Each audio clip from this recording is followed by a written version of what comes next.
On this Wellness Wednesday, you and your thyroid. If you've been gaining or losing weight for no reason, have no energy, you feel foggy, or you just don't feel like yourself, it could be due to your thyroid. 20 million Americans have some sort of thyroid disease, and most don't even know it. And so, since January is Thyroid Awareness Month, we invited OBGYN Dr. Priya Patel of Feminology MD to explain what women should know. Good morning to you, Dr. Patel. Good morning. What a crazy morning it is. Thank you for having me. So glad to have you. So, what does the thyroid actually do? Give us a little behind the scenes of that, and why should we care so much about it? Yeah, no, absolutely. So, your thyroid is a small gland in your neck, but it actually has an incredibly big job.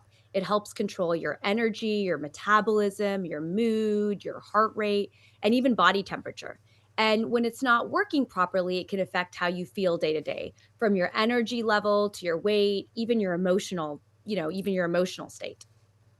Wow, so it really is connected to plenty of things. So, what are some signs that our thyroid, oh my goodness, my thyroid isn't working properly? What does that look like? How does it show up?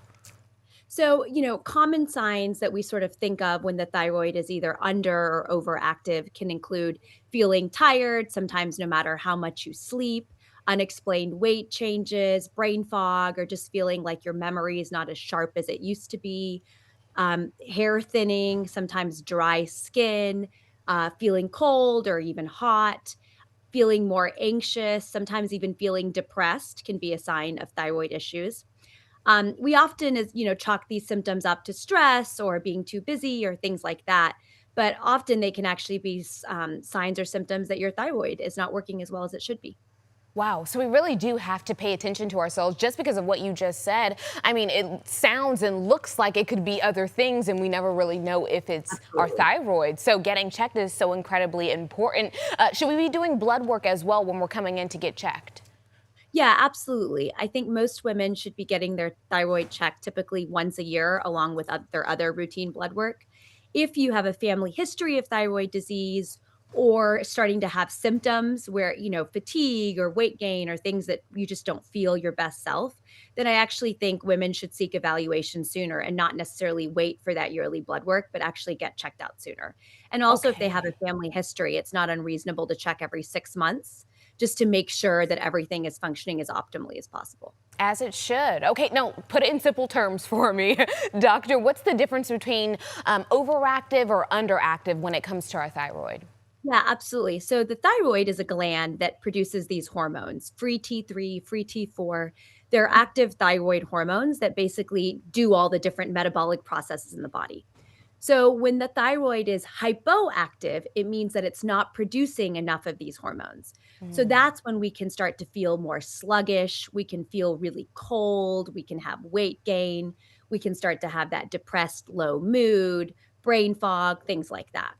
In reverse, you can have hyperthyroidism, where the gland is overactive and you have too much production of those free T3, free T4 hormones.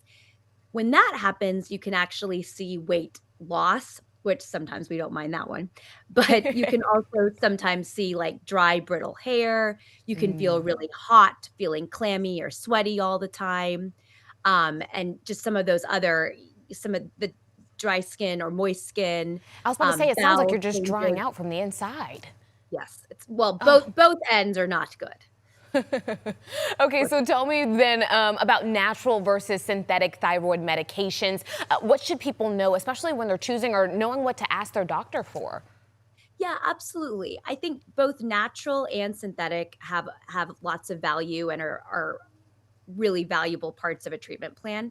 I think different individuals respond to different options differently. I think the biggest thing is to make sure that you have a provider that you can work with that's listening to you, and maybe if you don't Mhm. respond well to the first choice, that maybe then you move to an alternative choice treatment.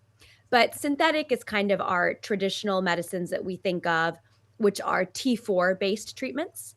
And then we also have sort of what's sometimes called more natural or porcine, which means it's derived from a pig, treatments that are considered more natural that involve both T4 and T3. But I really don't think it's a one size fits all approach. I think it's more about finding what is right for each individual. Yes, indeed. And I'm so glad that you said to advocate for yourself and make sure that the person that you're advocating to is listening. If they want you to be that person that listens to them, tell me, where can people find you? Where can we find more information so that we know how to apply this to our lives, especially if we're feeling like, okay, maybe I've suffered from some of these symptoms? Yeah, absolutely. I mean, I think step one is if you're not feeling your best self, don't ignore it.